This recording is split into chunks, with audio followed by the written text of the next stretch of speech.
we were at our lowest. Like Really? we got dropped by our management, our business management, our lawyer sitting us down, being like, you guys have to take a break and like figure your shit out. The internet had kind of changed on us, and like How so? just be like TikTok and everything. Like we didn't know, we weren't tapped in. Like I didn't even have TikTok at the time. The band didn't have an account. If we want to be the biggest band in the world, that means being on TikTok, being the biggest band on TikTok. Once we locked in on that and found our voice there, it turned into something else. Yo, what's up guys? Just want to say that this video is powered by DistroKid. Let's get it.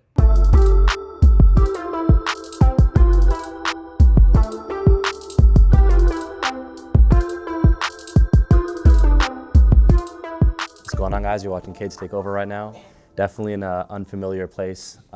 We're in New York at least. And I'm with my guys Laundry Day. How's it going? Yo, What's up, man? Oh, chilling? Yeah. Where are we right now? What is this place? We're going to get to this special place we're in because it holds a lot of significance to you guys, obviously. But this might be the first time I've ever had 5 mics in one interview, okay? Wow. Great. We've had to share mics a lot, so we appreciate the 4 mics for each of us. Well, don't appreciate it too much because, I bought those 2 yesterday, but I might be returning it after the. Okay, that's respect. That's respect. I guess one thing I wanted to say before we even get into where we are is like, we're mainly like a hip hop blog. We have a lot of rappers on, so our audience is probably wondering like, where's like Ken Carson and stuff, right? But I'm curious for you guys, like, who are each of your favorite rappers right now? Wow. Oh, wow. Yeah. I mean, I will say, like, we are huge hip-hop fans. We might not look like it, but in New York, growing up on it, like, that's how we all bonded together. And, like, we always say, like, 2016 rap was just the greatest. So, like, peak, yeah. Coloring Book, Birds in the Trap came out, like, when we first started high school. Blonde. So, yeah, I mean, Blonde is, yeah, different world. But, Life of Pablo. yeah, like, so that was like our upbringing. For Your Eyes Only, like I remember walking to school, like listening to that for the first time. Like that was one of the first times I ever like listened to an album on a Friday. And like I see the rain. Yeah. It was special. In the wired headphones, it was going crazy. Damn was that. Yeah, Damn was the next spring after that. So like all of when we became friends in the beginning of high school, like hip hop was kind of the storybook for that. And then, I think the guy for me is Drizzy. And Yes, I kind of had a feeling Drizzy would come up at some point. Yes, sir. Yeah. But he's the greatest. Okay. Yeah. I am still a huge hip hop fan, and then if I had to answer like now, I'm sort of just really peeling back all the layers of Wu-Tang Clan, so I'm listening to like all that kind of like Old head. He's deep the cuts. old head. Yeah, he's the old He's the A little more unk. Yeah. Okay. No, I love like Kendrick and like and J. Cole a lot. Oh, you're more lyrical.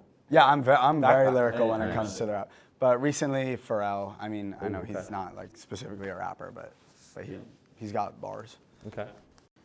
I mean, yeah, it spans a wide range. Yeah. But I mean, we share a love of Drake. That always have. That goes very deep. Yeah. And I know it's trying times for him right now, but he's back. He's coming back. I don't know if you saw the He's working Australia shows, but he's back. Yeah. And it's all good. So no one's listening to like Nettspend or anything? If our we boy have Ezra our was boys here, around us yeah. that are more tapped in than we are. Yeah, we are sort of unk status, I would say. Yeah. In Yeah. our friend group a little bit. Yeah, we've been explained to Hollis a few times. Nice. Totally. Two Yeah, halls. yeah. We're getting into it. I will say, I feel like a lot of that now is probably more just random stuff rather than like Strictly hip hop. Nettspend. Yeah. But with all due respect. Yeah. It's the stuff that has the best nostalgia, and now we're all feeling that nostalgia right now being here. I mean, I'm sure really nostalgic for you guys. I've never been here. We're in Beacon High School. Yeah. And you guys all went to school here, right? Yes. Yeah. Yeah. What's like the significance of this place to you guys? Because you told me that you hadn't been back here in a bit, right? Well, like when we came in, you were in the elevator and you were like, this feels like not a real school. Like this feels super random. And I think it feels like kind of like Ant Farm on Disney Yeah, Channel. it's Yeah, like I was gonna say the yellow literally, like, lockers. it has all that that. vibe. Downstairs in the basement was like the whole music department. And like it would literally be like High School Musical, like kids just playing acoustic guitars down there. Like it was not real. It's like Victorious kind of. Yeah. Exactly. But no, it's crazy because we didn't know if it was too soon to come back, but it has been 5 years. And Totally. It was.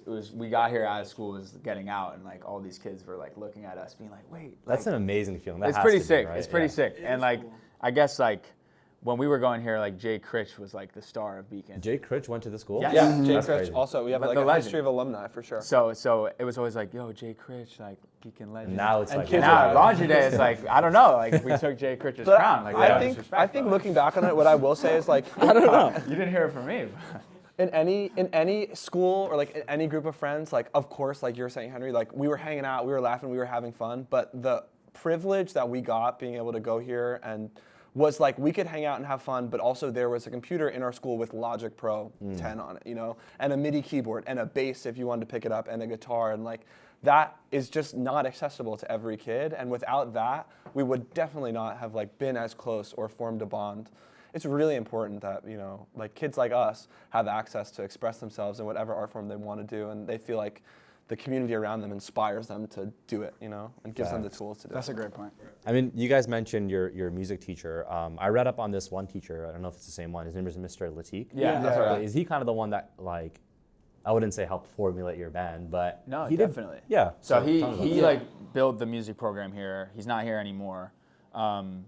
But so I don't know what's good with the music program now. But Yeah. when we were here, he ran the whole thing. He ran all the music classes. He was just so supportive. Like you'd make a beat and he'd go, "That's a hit." Yeah. And there are also like after-school bands that were organized through him, and Sawyer and I were putting a band together.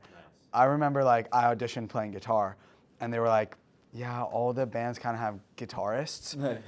So like we don't know. I was like, I can play bass, like Yeah. just kind of being like I could maybe, and now I play bass in this band. That's incredible. And that's my story. I know, it is funny how like that one snap judgment moment of like, oh, you should play bass, then like I saw you in that band that we were in together, and I was like, oh, he plays bass, like this Yeah. is perfect, like, and it's funny like how you don't think of those little moments, but when you look back at them, like they really kind of change the whole course of 100%. your life. And then people thought we were cringe, by the way. Like we were, really? like, we Yeah, were yeah. doing our thing, and we were so obsessed about it, and like would not hang out with people after school other than like going and writing at each other's houses, and like we were like corny to everyone. Really? Yeah, 100%. And then like maybe by the end it evolved, but like yeah, we didn't get bullied. No, we didn't get We were bullied. like it was Yeah. people.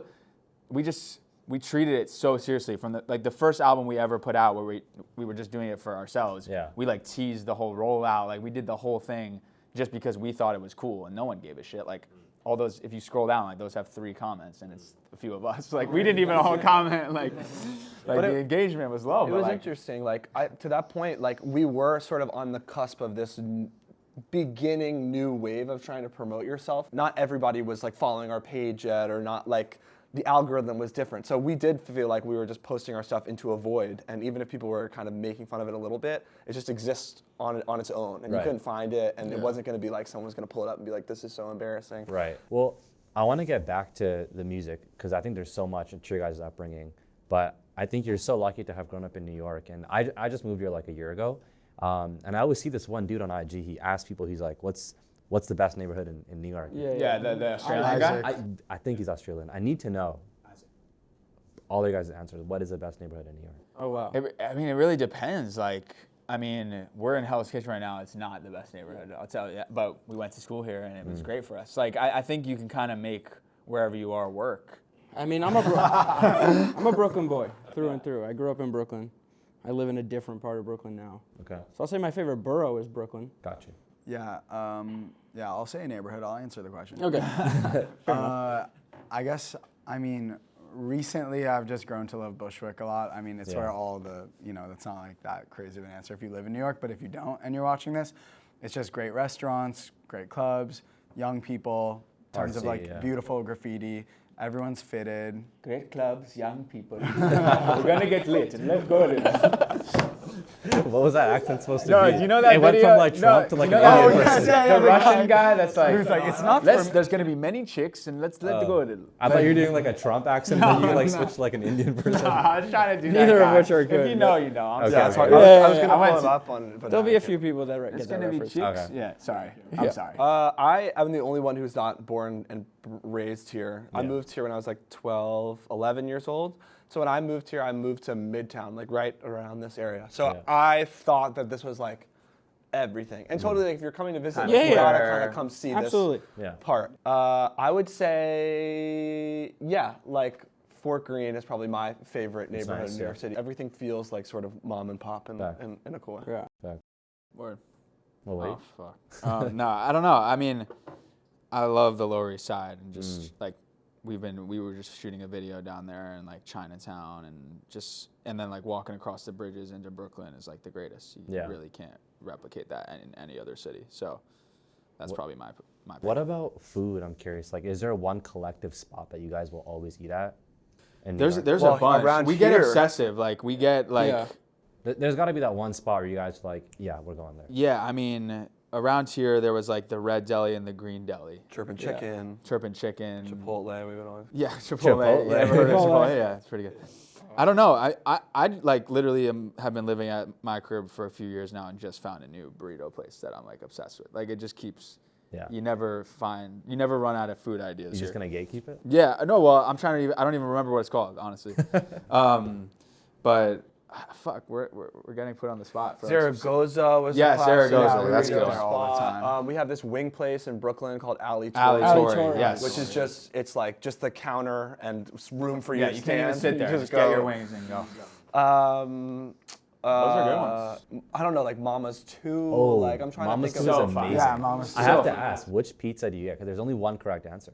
At Mama's too. Yes, Whatever they have that day, really. Like, what do you mean? Like, it's the upside down. Wait, I haven't had The that. Jack Johnson slide?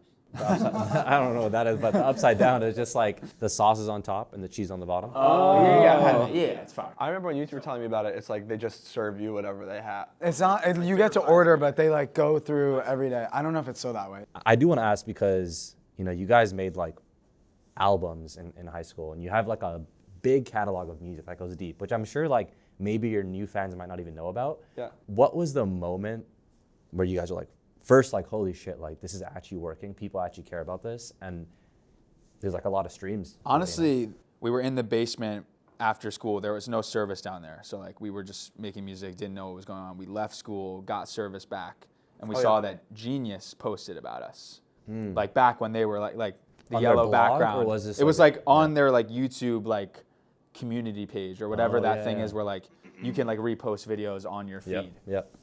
And they posted being like Laundry Day's next up, like one of our music videos. We had no communication with them. It was like completely random. Yeah. And like the video was getting a bunch of views. That post was getting a bunch of comments. People being like, "This is fire, this is fire," and we just freaked out because that was the first time that like an industry, entity spoke on us. Like again, like Genius was like the shit. Yeah, Like, of if you- course. I'm still kind of Jacques Morel. that Those yellow lyric breakdowns. lyric breakdown. Like I'd still go on. Yeah. But Yeah. like just those moments where you realize like the internet like connecting, Yeah. and I guess that kind of speaks to what's happened to us more recently. But that was in 2018. I could be wrong, but I think like when I first found out about you guys, this might be such a basic take, but like when Friends came Yeah. out. Yeah. Because if you look at that is like 20 million streams on Spotify today. Oh wow. Yeah. Was that like a really big moment for That you was guys? a big looking moment back too. on it? Yeah. So that song was on a show called On My Block. I don't know if that's how you found it. And that's not how I found So it. no. so we knew that it was going to be on that show. So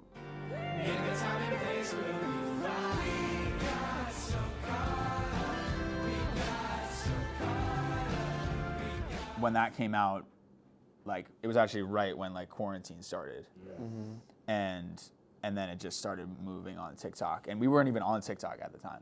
So in a way, like we didn't even fully process how that happened, but that was a huge moment too, and like that song is not like one of our traditional songs. Like most of it's just Yeah. vocals and piano. So it was pretty cool to know that that song resonated, and like it still does. Like we still kind of end most of the shows. Like it's just a song people want to hear. That was like the last song on our album, and it was just gonna forever live as like sort of the last track on. I don't know, like just kind of like a conclusive. Okay, we wrap everything up, but the big singles or whatever we released like are in the middle of the album or up, first or second. So when that song got pulled out to be in the show and it got all this love, it was really kind of shocking because we did not put that energy behind that at all. It was sort of very like small and vulnerable and just like we kind of wrote it and it worked well for the last song on the album. It was like we had this whole context of making this album and graduating and COVID stopping that, and people were like taking it and using it in their own way, which was like to talk about their graduation and how their friends kind of you know, like we're moving on to different things. So I guess I mean, I hold a lot of memories to that song, so thank you guys for making it. No, that's very cool. What are your like memories like with it? Yeah. Damn. There's a couple, but I would say the first time that I like moved to New York, really, or like before I moved to New York, when I was thinking about it, I was visiting here. I was like, oh, I don't have enough money. Like, could I do this? Is it worth it? You know? And I would just like around Upper West Side and stuff. And I think you talk about in the song like with a girl on the West Side. Yeah. I don't know, like it's not about the lyrics you were saying, but the feeling made me feel like, yeah, you know, like I could do it. Like this could be like my home. That's really, really cool. That's Yeah. amazing. That's awesome. That's so Yeah. sick. For sure.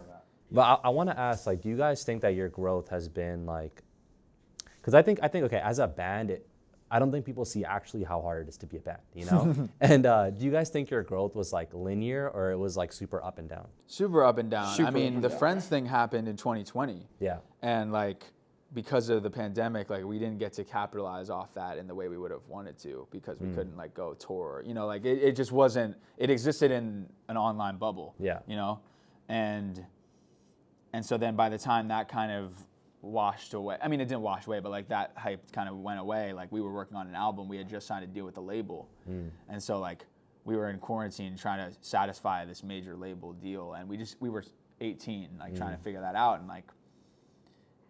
It was a lot of ups and downs, and then by the time we were back outside, like the internet had kind of changed on us, and like How so? just be like TikTok and everything. Like we didn't know, we weren't tapped in. Like honestly, like I didn't even have TikTok at the time. The band didn't have an account.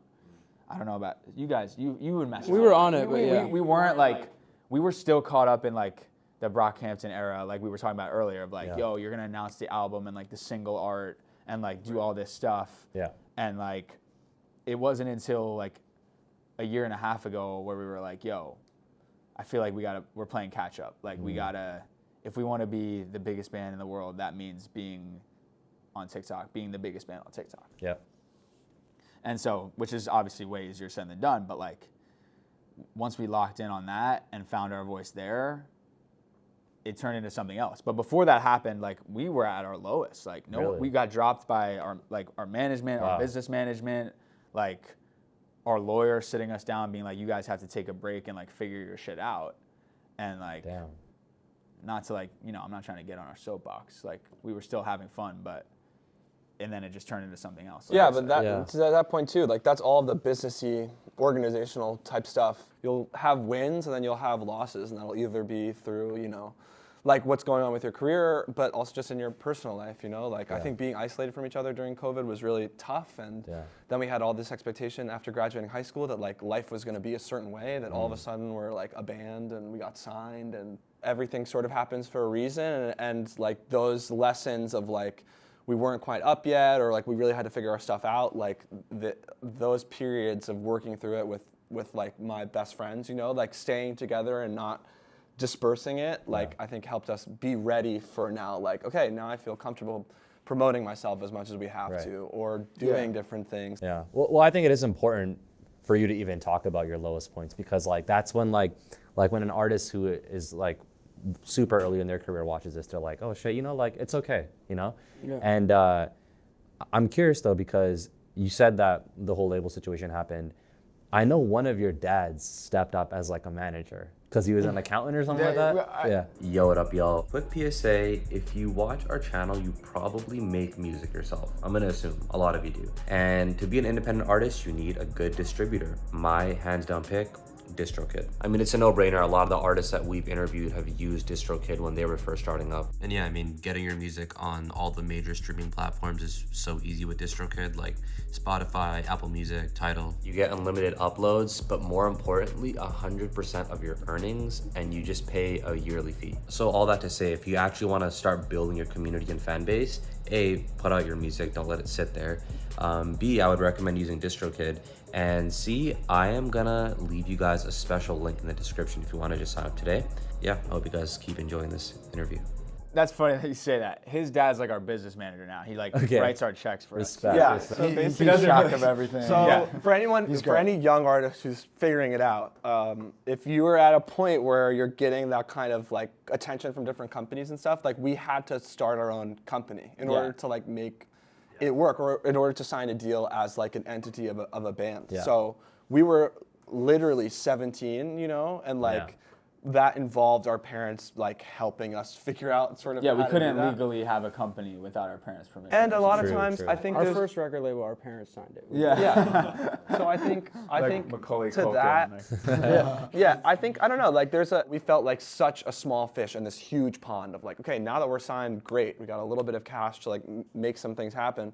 What are we gonna do to get attention from all these people who are, you know, we're on the same roster as like Billie Eilish or a Drake or a Dua Lipa who are pulling like millions of dollars on tour, and we're trying to play, you know, like a dive bar and maybe pull $200, you know, that we'll split among the 4 of us for that show. So it became sort of like you really need the village to help out. And like my dad, who was like familiar with at least like how to do taxes and stuff, he was like, you guys like are gonna like, you have to do your taxes. And we didn't know like what we'd even spent on the company versus on our person, you know, like it was a whole whirlwind of like really kind of being like, okay, if you love this, then we got to really kind of like make sure that we have eyes on all aspects of it. Being dropped was definitely a hard thing to sit with, because it's like, oh, now you're kind of abandoning me. And I feel lucky that I have my friends in the group, and then also just like I think we all have a good support system of friends and family that like make us feel like we're not alone. That's lit, because like I also agree that your family will always be there to help you in your creative career. Like, it's my brother that's who's filming, by the way. Yeah, you know, like he's never taken a dime from me, but like whenever he has time, like he'll help me out. You know? That's all you need. That's all you need. And like, Sawyer's dad hasn't taken a dime yet. Yeah, Yet. no, I think Respect. Get ready. But Shout out to Sonny. He will. I wonder how Jello's doing on that label deal. right. Yeah. No, me too. I wonder. I hope he's like I has wish him eyes the in all best. pots. Me too. But it's And I like hope LeVar is they doing his account. you know, I saw like the ESPN post Yeah, about yeah. his deal, which is so funny. Oh, I didn't see But that. like, yeah. What is it? What's the deal? it was just like breaking Jello signs with Def Jam. Like for- huge. Oh, yeah. Yeah, it it was was a like lot of 12 money, million yeah. or something, and it's like, you know, I don't know what it actually is, but like the likelihood is they own Tweaker forever. Like that's my guess. And like he might never have a song like that again, and it's just like, and then you just owe them whatever money you're paying back. Like it's just a weird business, and like we learned that the hard way too. Like we realized we were in debt and we had no idea. You know, like just moments like that where the money gets misconstrued, or they are going to give you that amount of money because the incentive is they own that song, or like it's wild. Yeah, it's a lot that you don't know until you actually do it, I feel like. Yeah. And you mentioned, obviously, that at a certain point, you guys started the TikTok thing. I think a lot of people don't, some people might not even know your music, but they just watch your TikTok and they're such big fans, right? I do want to know, how did that all really start? Because it's, I think I saw it on my feed this one day like 5 times. And after the 5th time, I'm like, F it, bro, I'm following this. Yeah, Like, that's what it was. Yeah. This is so cool. I mean, well, sorry, you go. I was gonna say, I'm talking about you. Like Jude, I remember was like, okay, well, we don't know how we're gonna do this, and you jump in or whatever. But I just remember Jude started his own TikTok page, and was just like being funny and doing different bits, like, and just being himself, and like, this is what I imagine stand-up. Yeah, being I a just comedian, see whatever, this, just trying and trying and trying and trying. And some of his videos would get attention, and I think it gave us all the confidence to be like, okay, this isn't cringe, like it's actually pretty funny. But I think for artists, when you're starting with that, it's really hard if you are overthinking it and like trying to be perfect. Like you just gotta do it poorly until you start doing it well. Yeah. And just if your videos don't do well, then no one saw them, so no one's even looking at you. Like, don't even worry about it. Yeah, and then I don't know. I mean, once we were at a major label and we had a meeting with them, and they were like, guys, we really need to figure out TikTok. And like, As every artist. yeah, and like this was like what, 3 years ago? 3 years like ago. a minute ago. Yeah, 3 years.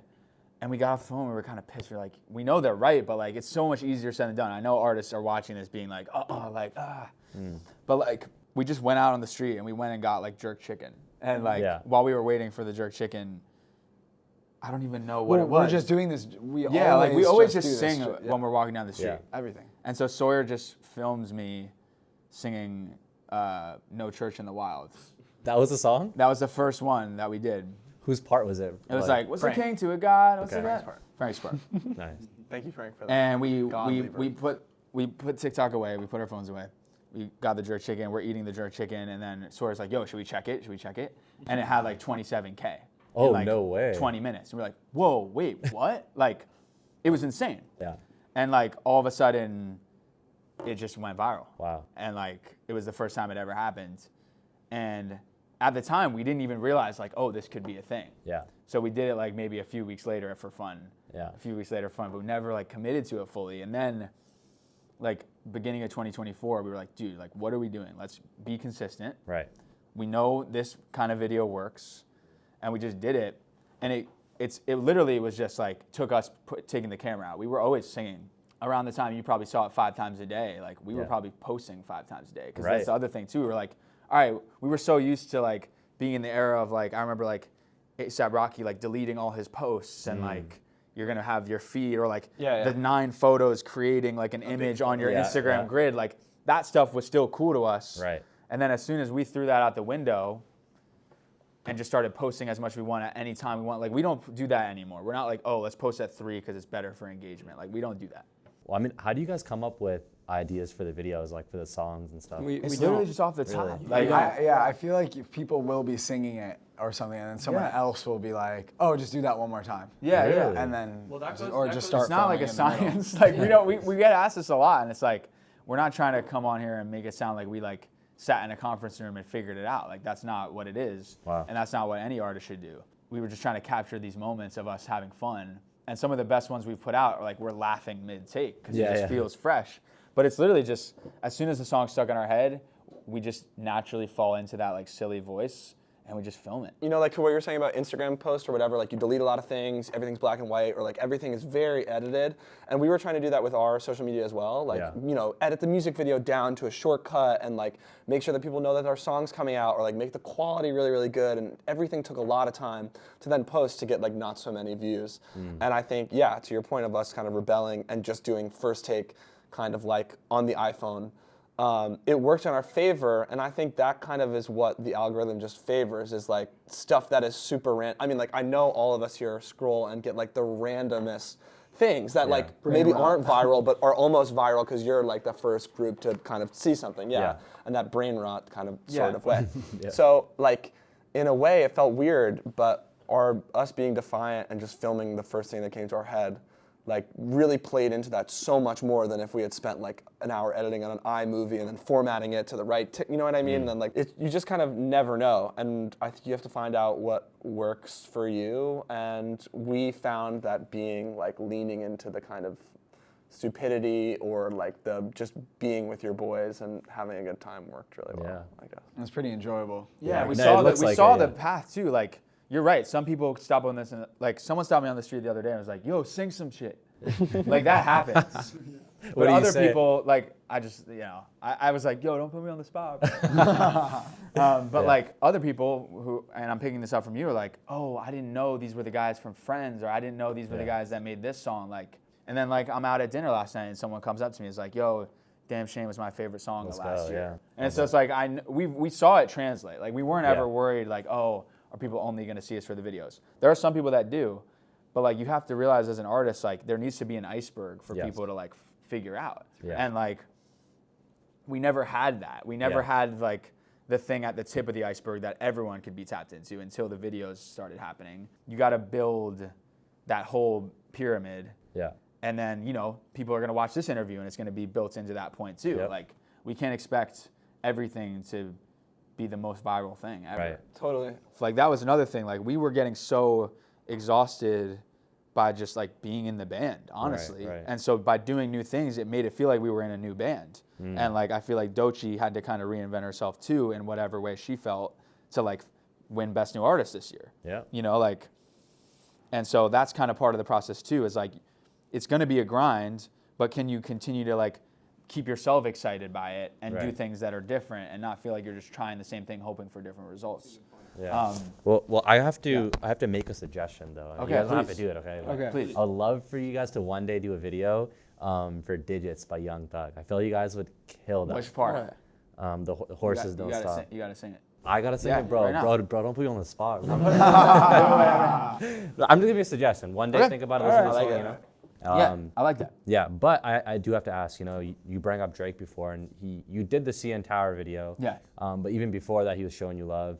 I'm Canadian. I think that's super cool that Drake, I don't know how he found it, but that's ill. But like, Insane. What was like the reaction when you guys first saw him? Like, I'm really glad you asked this. I'll never forget. I was at my parents' house. Yeah. This was February of last year. Yeah, February of last year. Me and Sawyer were having dinner with my parents, and I get a call from Jude, and he's like, "Bro, Drake just followed us." Like, I'm hyperventilating. You're making it sound chill. Like, I was having like palpitations. Like, I just walked into the room. My phone had been charging. I walk into the room, and I just go on Graham just for fun, like just to check on whatever.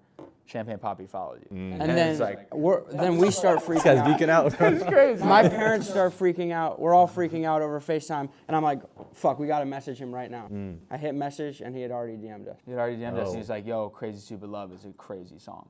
That is a crazy song. And we yeah. were, like, what? Like, freaking out. Like, if he had DM'd us anything, this is kind of going back to what we're saying. Like, we thought he'd be like, "Yo, y'all are mad funny" or something. Right. But it was He the gave music. us love to a specific song, and so we talked to him back and forth. Like, a couple of days later, he posted one of our videos, and like that song now has like lifted. Like, he's like fully like gave us like his version, like a cosign. Like, Yeah, Yeah. He put us on a story. You gave us a it's shout insane. out. It's insane. Highlighter.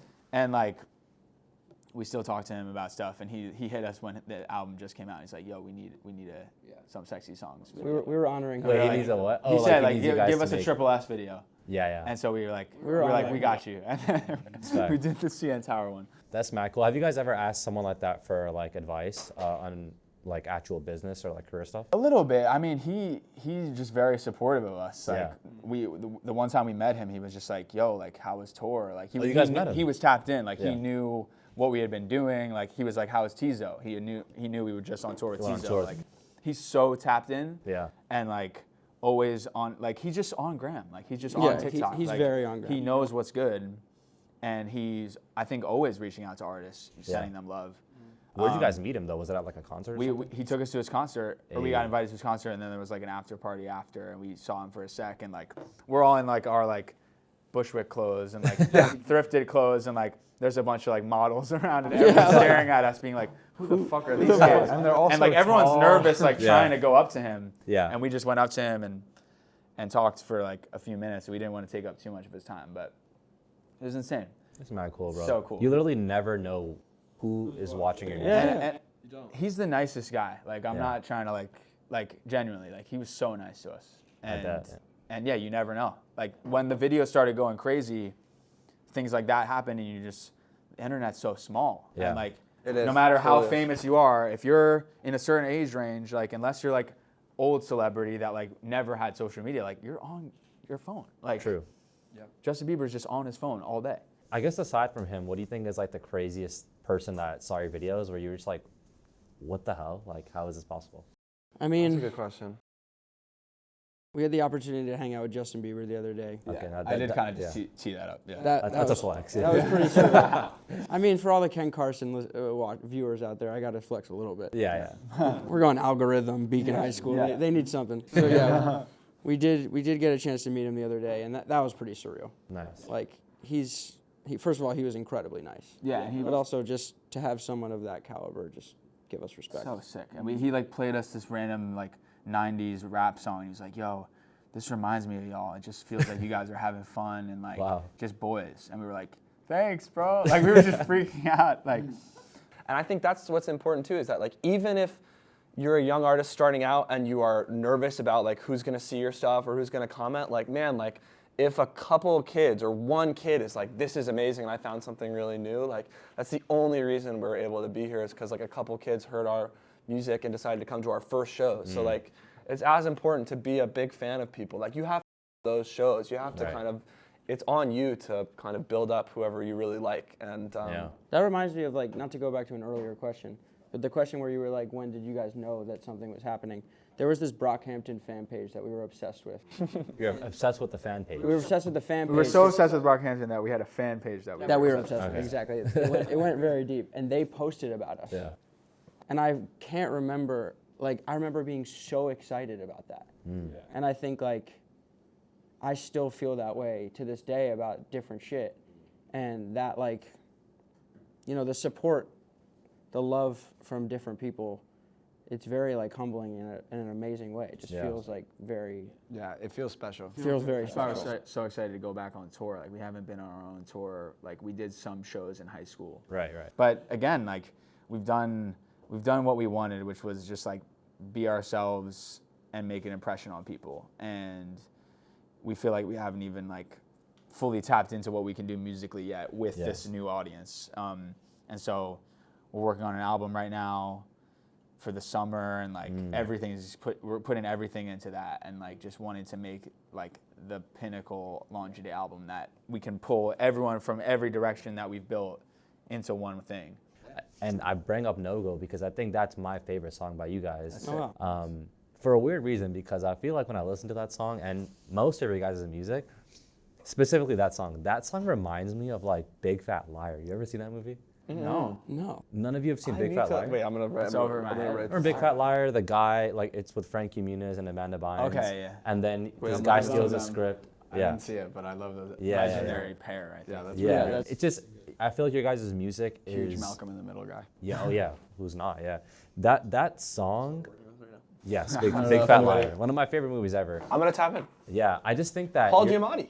Yes. Your guys' music, it just feels like nostalgic, but it's not like dated, if that makes sense, you know? Like it makes me feel like summertime when I was like 12 or something. That's the best. That's the know? best compliment ever. Yeah. Right, right. Thank you.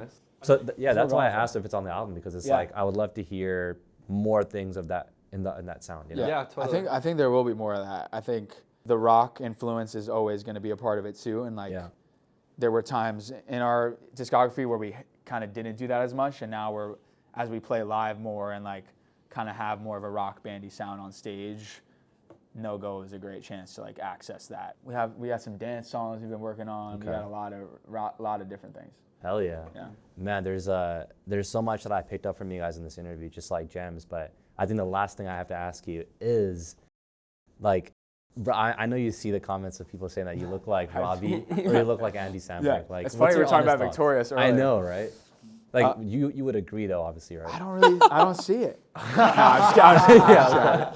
Okay, yeah, no, it's the greatest. It's part of our joy. Like we want to do a video where we react to comments, like how like Jimmy Kimmel used to do like the mean tweets videos, like because when we're sitting around, like half the time we're filming videos, half the time we're watching the comments go through, and like people have us dying, and like it is funny too when like people say he looks like Austin Reaves. That gets this week too. Yes, yeah, I see it. I definitely see that. That one's kind of my favorite. AR-15. Totally. Like I didn't know AR-15 could play the drums. Every week. It is. Yeah, it is funny. And Andy Samberg doesn't have Instagram, but I hope we cross paths someday. Oh, I think you guys, it would just complete the lore if you guys got both of them in the same video. Yeah, Robbie. We've heard from Robbie. Matt Okay. Bennett. That's not. Yeah, his name's not. His Robbie. name. Put some respect. Matt Bennett. We've heard from. He did like a did a Q&A on yeah. his Instagram story, and someone was like, "Who would play you in a biopic?" And he like mentioned us. And Yeah, it's that's like, great. all right, As let's you go. should, yeah. We'll take what we can get. That's respect. Oh yeah, well, hey guys, I super appreciate your time and Thank you for coming to our old high school for no reason. no, this is super fun. was a good trip. Yeah, I love doing interviews, but like getting to actually like experience what you guys experience and like get that feeling of you guys is like, you know, that's real. I think that's kind of you, cool. bro. So I will be at the next show. I need to see Yes. it live. Yes, sir. definitely. And remember, You'll be the Digits first- by Young Thug. Digits Okay, by well, Okay. We'll start rehearsing. Yeah, we gotta start. Appreciate you guys. Laundry Day, kids, take over. Good night. Hey, what up, y'all? Thank you so much for watching that Laundry Day interview. And I know it's not what you guys are used to really on this channel, but man, I love their music, and I do want to expand and just do other things. Like you've been seeing us do fashion and things like that. So, like the video and comment on it if you did enjoy this. It helps so much. And then sub if you're new. And are there any other non-rap guests you want on the channel? Obviously, we're gonna stick to our roots, and you know we got so many like sick like artists, like rap artists coming on soon. But let me know what you guys want.